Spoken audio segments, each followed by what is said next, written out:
El conocimiento de uno mismo. Los problemas del mundo son tan colosales, tan complejos, que para comprenderlos y resolverlos hay que abordarlos de un modo muy sencillo y directo, y la sencillez y visión directa no dependen de las circunstancias exteriores ni de nuestros prejuicios y estados de ánimo individuales. Como ya lo he señalado, la solución no ha de encontrarse mediante conferencias o proyectos, ni sustituyendo a los viejos dirigentes por otros nuevos, y lo demás. Es evidente que la solución está en el creador del problema, en el creador de la maldad, del odio y de la enorme falta de comprensión que existe entre los seres humanos. El causante de estos daños, el creador de estos problemas, es el individuo, vosotros y yo, no el mundo, como creemos. El mundo es vuestra relación con otro. El mundo no es algo que existe aparte de vosotros y de mí, el mundo, la sociedad, es la relación que establecemos o procuramos establecer entre unos y otros. De suerte que vosotros y yo somos el problema, no el mundo, porque el mundo es la proyección de nosotros mismos, y para comprender al mundo tenemos que comprendernos a nosotros mismos. El mundo no está separado de nosotros, somos el mundo, y nuestros problemas son los problemas del mundo. Esto no puede repetirse con demasiada frecuencia, porque somos de mentalidad tan indolente que no creemos de nuestra incumbencia los problemas del mundo, creemos que deben ser resueltos por las Naciones Unidas o reemplazando los viejos dirigentes por otros nuevos. Es una mentalidad bien torpe la que piensa de ese modo, porque nosotros somos responsables de la horrible miseria y confusión que hay en el mundo, de la guerra que nos amenaza. Para transformar el mundo debemos empezar por nosotros mismos, y lo importante al empezar por nosotros es la intención. La intención tiene que consistir en comprendernos a nosotros mismos, y en no dejar para otros el transformarse o producir un cambio modificado mediante la revolución, de izquierda o de derecha. Es, pues, importante comprender que esta es nuestra responsabilidad, la vuestra y la mía, porque, por pequeño que sea el mundo en que vivimos, si podemos transformarnos, si podemos hacer surgir un punto de vista radicalmente diferente en nuestra existencia diaria, entonces, tal vez, afectaremos al mundo en general, las extensas relaciones de unos con otros. Como lo he dicho, pues, vamos a tratar de descubrir el proceso de la comprensión de nosotros mismos, que no es un proceso de aislamiento. No es el retiro del mundo, porque aislados no podéis vivir. Ser es estar relacionado, y el vivir en el aislamiento es cosa inexistente.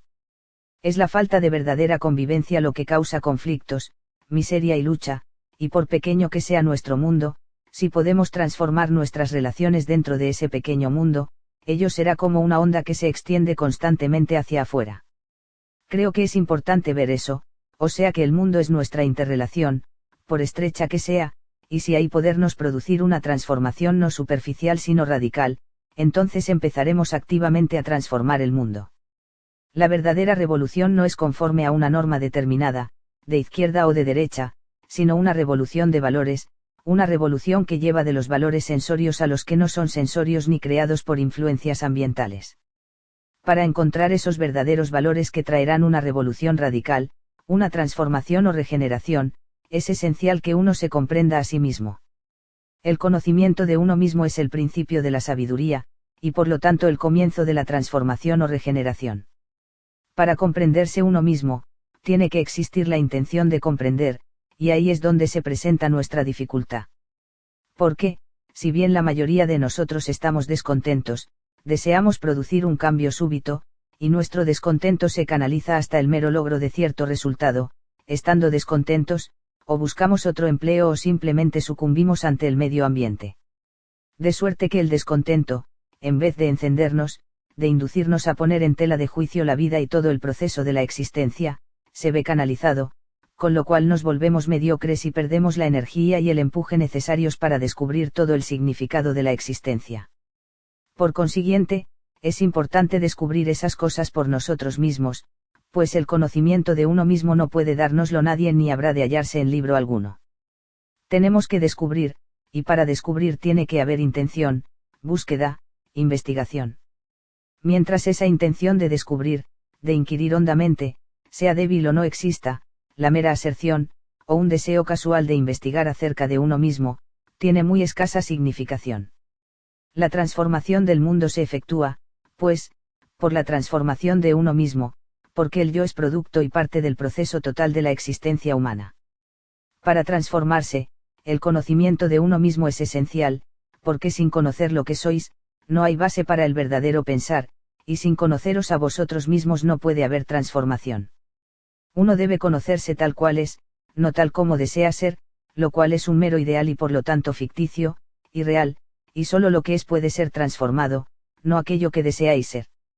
El conocerse uno mismo como uno es, requiere extraordinaria vigilancia de la mente, porque lo que es sufre constante transformación, cambio, y, para seguirlo velozmente, la mente no debe estar atada a ningún dogma ni creencia en particular, a ninguna norma de acción. Si queréis seguir algo, de nada sirve estar atado. Para conoceros a vosotros mismos, tiene que existir la vigilancia, la actitud alerta de la mente, en la que se está libre de toda creencia, de toda idealización, porque las creencias e ideales no hacen más que daros un color, pervirtiendo la verdadera percepción. Si queréis saber lo que sois, no podéis imaginar o creer en algo que no sois. Si soy codicioso, envidioso, violento, el mero hecho de tener un ideal de no violencia, de no codicia, es de escaso valor. Pero el saber que uno es codicioso o violento, el saberlo y comprenderlo, requiere extraordinaria percepción, ¿no es así? Exige honestidad, claridad de pensamiento. Mientras que perseguir un ideal alejado de lo que es, resulta una escapatoria, os impide descubrir y obrar directamente sobre lo que sois. De suerte que la comprensión de lo que sois, feos o hermosos, perversos, dañinos o lo que fuere, el comprender sin deformación lo que sois, es el comienzo de la virtud. La virtud es esencial porque ella brinda libertad. Solo en la virtud podéis descubrir, podéis vivir, no en el cultivo de la virtud, que solo trae respetabilidad, no comprensión ni libertad. Hay una diferencia entre ser virtuoso y hacerse virtuoso. El ser virtuoso proviene de la comprensión de lo que sois, mientras el hacerse virtuoso es aplazamiento, encubrimiento de lo que es con lo que desearíais ser. Al haceros virtuosos, evitáis obrar directamente sobre lo que sois. Este proceso de eludir lo que es mediante el cultivo del ideal, es considerado virtuoso, pero si lo observáis de cerca y directamente, veréis que no es nada de eso. Consiste simplemente en dejar para después el enfrentarse con lo que es. La virtud no es llegar a ser lo que uno no es, la virtud es la comprensión de lo que es y por lo tanto el estar libre de lo que es. Y la virtud resulta indispensable en una sociedad que se desintegra rápidamente. Para crear un mundo nuevo, una nueva estructura alejada de la antigua, tiene que haber libertad para descubrir, y para ser libre tiene que haber virtud, pues sin virtud no hay libertad. El hombre inmoral que lucha por llegar a ser virtuoso, puede jamás conocer la virtud. El hombre que no es moral no podrá nunca ser libre, y por lo tanto no podrá nunca descubrir lo que es la realidad. La realidad solo puede encontrarse comprendiendo lo que es, y para comprender lo que es, tiene que haber libertad, hay que estar libre del miedo a lo que es. Para comprender ese proceso, es preciso que haya intención de conocer lo que es, de seguir todo pensamiento, sentimiento y acción, y el comprender lo que es en extremo difícil porque lo que es jamás está inmóvil estático, siempre está en movimiento. Lo que es lo que vosotros sois, no lo que os gustaría ser. No es el ideal, porque el ideal es ficticio, es en realidad lo que vosotros hacéis, pensáis y sentís de instante en instante. Lo que es lo real, y para comprender lo real se requiere alerta percepción, una mente muy vigilante y veraz. Pero si empezamos por condenar lo que es, si empezamos por censurarlo o resistirle, no comprenderemos su movimiento. Si quiero comprender a alguien, no puedo condenarlo, tengo que observarlo, que estudio. Tengo que amar la cosa misma que estudio. Si queréis comprender a un niño, debéis amarlo, no condenarlo. Debéis jugar con él, observar sus movimientos, su idiosincrasia, sus modos de conducirse, pero si no hacéis más que condenarlo, resistirle o censurarlo, no hay comprensión del niño. De un modo análogo, para comprender lo que es, hay que observar lo que uno piensa, siente y hace de instante en instante. Eso es lo efectivo. Ninguna otra acción, ningún ideal o acción ideológica, es lo existente, es un mero anhelo, un deseo ficticio de ser otra cosa que lo que uno es. Para comprender lo que es requiérese un estado de la mente en el que no haya identificación ni condenación, lo cual significa una mente que sea alerta y sin embargo pasiva. En ese estado nos encontramos cuando deseamos realmente comprender algo, cuando hay intensidad en el interés, ese estado mental se produce. Cuando uno está interesado en comprender lo que es, el estado real de la mente no necesita forzarlas, disciplinarla ni controlarla, antes bien, hay entonces vigilancia pasiva y alerta. Este estado de alerta percepción surge cuando hay interés, intención de comprender. La comprensión fundamental de uno mismo no llega mediante el conocimiento o la acumulación de experiencias, lo cual es mero cultivo de la memoria. La comprensión de uno mismo es de instante en instante, y si solo acumulamos conocimiento del yo, es ese conocimiento lo que impide una comprensión más amplia. El conocimiento y la experiencia acumulados, en efecto, llegan a ser el centro a través del cual el pensamiento enfoca y desarrolla su existencia. El mundo no es diferente de nosotros y nuestras actividades, porque lo que nosotros somos es lo que crea los problemas del mundo, y la dificultad, en lo que atañe a la mayoría de nosotros, está en que, en vez de conocernos directamente, buscamos un sistema, un método, un medio operativo para resolver los múltiples problemas humanos. Ahora bien, existe un medio, un sistema, para conocerse a sí mismo. Cualquier persona sagaz, cualquier filósofo, puede inventar un sistema, un método, pero, a buen seguro, el seguir un sistema solo producirá un resultado creado por ese sistema, no es así. Si yo sigo determinado método para conocerme a mí mismo, tendré el resultado que dicho sistema necesita, mas ese resultado no será evidentemente la comprensión de mí mismo. Es decir, siguiendo un método, un sistema, un medio para conocerme a mí mismo, ajusto mi pensamiento, mis actividades, a una norma, pero el seguir una norma no es comprensión de uno mismo. No hay, pues, método alguno para el conocimiento de uno mismo. Buscar un método implica invariablemente el deseo de alcanzar algún resultado, y eso es lo que todos queremos. Seguimos a la autoridad sino la de una persona, la de un sistema, una ideología porque queremos un resultado que sea satisfactorio, que nos dé seguridad. En realidad no queremos comprendernos a nosotros mismos, nuestros impulsos y reacciones, todo el proceso de nuestro pensar, lo consciente así como lo inconsciente. Quisiéramos más bien seguir un sistema que nos asegure un resultado, más el seguir un sistema es invariablemente el resultado de nuestro deseo de seguridad, de certeza, y es evidente que el resultado no es la comprensión de uno mismo.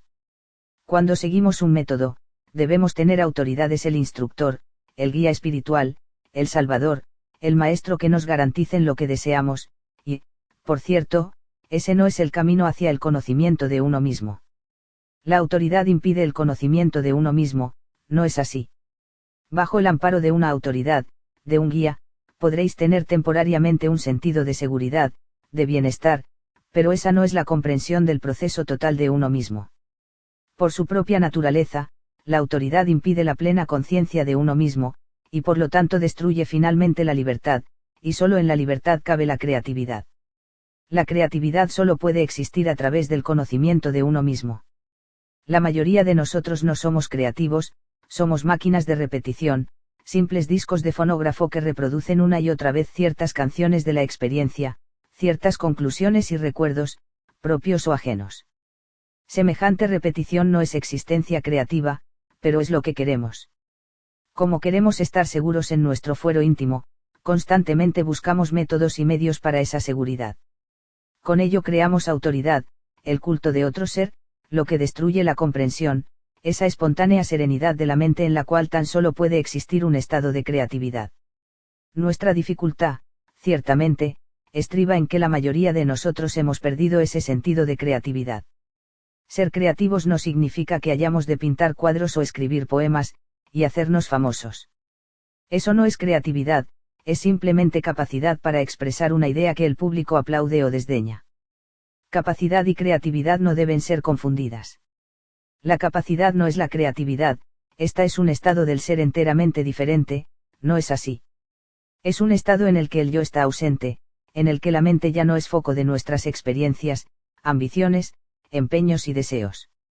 La creatividad no es un estado continuo, es nuevo de instante en instante, es un movimiento en el que no existe el yo y lo mío, en el que el pensamiento no está enfocado en torno a ninguna experiencia, ambición, realización, propósito o móvil particular.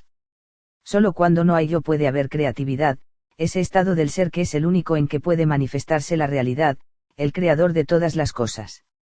Mas ese estado no puede ser concebido ni imaginado, no puede ser formulado ni copiado, no puede alcanzarse por ningún sistema, por ningún método, por ninguna filosofía, por ninguna disciplina. Por lo contrario, él surge tan solo por la comprensión del proceso total de uno mismo. La comprensión de uno mismo no es un resultado, una culminación, consiste en verse de instante en instante en el espejo de la convivencia, en ver la propia relación con los bienes, las cosas, las personas y las ideas. Pero hallamos difícil estar alertas, ser sensibles, y preferimos embotar nuestra mente siguiendo un método, aceptando autoridades, supersticiones y gratas teorías, y de ese modo nuestra mente se hastía, se agota y se insensibiliza. Una mente tal no puede estar en estado de creatividad. Ese estado de creatividad adviene tan solo cuando el yo, que es el proceso de reconocimiento y acumulación, deja de ser, porque, después de todo, la conciencia del yo, del mí mismo, es el centro de reconocimiento, y el reconocimiento es simplemente el proceso de acumulación de experiencias. Pero a todos nos asusta no ser nada, porque todos queremos ser algo. El hombre pequeño quiere ser hombre grande, el hombre sin virtud quiere ser virtuoso, el débil y oscuro ansía poder, posición y autoridad.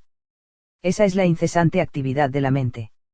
Una mente tal no puede estar serena, y por ello jamás podrá comprender el estado de creatividad. Para transformar el mundo que nos rodea, con su miseria, guerras, desempleo, hambre, divisiones de clase y absoluta confusión, tiene que haber una transformación en nosotros mismos.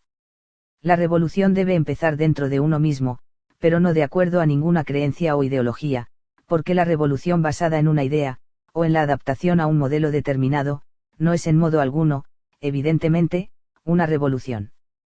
Para producir una revolución fundamental en uno mismo, hay que comprender todo el proceso del propio pensar y sentir en la vida de relación. Esa es la única solución de todos nuestros problemas, no el tener más disciplinas, más creencias, más ideologías y más instructores. Si podemos comprendernos a nosotros mismos tal como somos de instante en instante, sin el proceso de acumulación, veremos cómo adviene una tranquilidad que no es producto de la mente, una tranquilidad que no es imaginada ni cultivada, y solo en ese estado de quietud, de serenidad, puede haber creatividad.